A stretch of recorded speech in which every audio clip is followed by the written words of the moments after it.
नमस्कार दोस्तों, स्वागत है आप सभी का। देखिए, अभी कल जो है लोको पायलट के का आंसर की घोषित कर दिया गया है। लोको पायलट का आंसर की आने के बाद भाई जवन बवाल मचा है ना कि देखने लायक है। पूरा कमेंट में भाई ना अधिकतर लोग यही कह रहे हैं कि भाई बहुत खतरनाक पेपर आया था। पार्ट ए जो था नॉर्मल था, पार्ट ए में दबा के लोग नंबर पाए हैं, लेकिन पार्ट बी में एकदम खुश हो गए हैं। मतलब कि अच्छे अच्छे लोग जो पहले से तैयारी करते थे उनका काम तमाम हो गया है। जिनका जो भाई हमारे पास हो गए हैं, मतलब क्राइटेरिया पार कर दिए हैं, उनको लग रहा है कि बहुत आसान था, कोई दिक्कत वाली बात नहीं। लेकिन उनसे जाके पूछिए जो पॉइंट में छट रहे हैं, पॉइंट में रह गए हैं, उनसे जाके मिलिए, असली बात वही बताएंगे। उनके नंबर आपसे बेटर है, लेकिन बेचारे क्या करें कि उनका गड़बड़ा जा रहा है इस पार्ट बी में। तो अधिकतर लोगों के मन में यही सवाल चल रहा है कि भाई 2 दिन में हुआ है एग्जाम, और 2 दिन में एग्जाम हुआ, 2 तारीख और 6 तारीख को हुआ है, तो भाई क्या पॉसिबल है कि इसमें नॉर्मलाइजेशन हो जाए?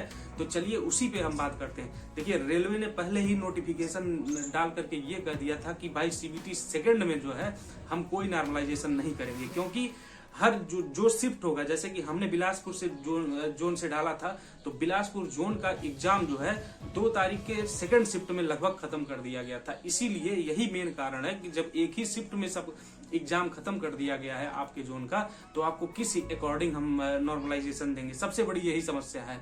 हाँ, इनका भी कहना बिल्कुल सही है, क्योंकि भाई नॉर्मलाइजेशन करने से अनियमितताएं थोड़ी बहुत तो आ ही रही थी। जब एक शिफ्ट में एग्जाम हो गया है तो इसमें नॉर्मलाइजेशन का कोई तुक भी नहीं बनता है। लेकिन भाई जिन भाइयों का, जिन बहनों का जो पॉइंट से चूक रहे हैं, 1 नंबर से आधा नंबर से चूक रहे हैं, उनके मन में बस यही ख्याल है कि भैया किसी भी तरह से हमारा ये क्राइटेरिया पार हो जाता तो बहुत ही अच्छा होता। लेकिन बड़े दुख के साथ बताना पड़ रहा है कि आपको सिर्फ एक चीज बचा सकता है, वो है कि अगर आपके शिफ्ट में कोई क्वेश्चन गलत हो, उस पर आप ऑब्जेक्शन कीजिए। भर्ती बोर्ड अगर उनको सही कर देता है तो आपको बोनस नंबर मिल जाएगा, या फिर अगर कोई क्वेश्चन कैंसिल हो जाता तो उसका बोनस नंबर मिल जाएगा, जिससे कुछ पॉइंट नंबर आपके बढ़ सकते हैं। यही एक रास्ता है। बॉर्डर पे अगर आप रुके हैं तो आपको पास करने का। बाकी भाई नॉर्मलाइजेशन का सही मायने में कोई तुक नहीं बैठता है, क्योंकि एग्जाम करा लिया गया है और एग्जाम सही तरीके से एक ही शिफ्ट में कराया गया है। कई मल्टीपल शिफ्ट में हुआ है, लेकिन मल्टीपल शिफ्ट में मल्टीपल जोन के एग्जाम हुए हैं। ये नहीं कि मल्टीपल शिफ्ट में एक ही जोन के मल्टीपल शिफ्ट में एग्जाम हो गए, ऐसा नहीं हुआ है। इसीलिए नॉर्मलाइजेशन का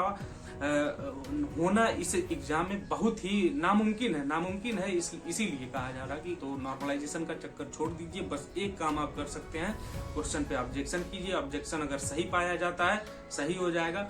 बाकी अगर आपका बहुत कम नंबर है तो कोई फायदा नहीं है, आप मूव ऑन कर सकते हैं, यहाँ से किसी और एग्जाम को टारगेट कर सकते हैं।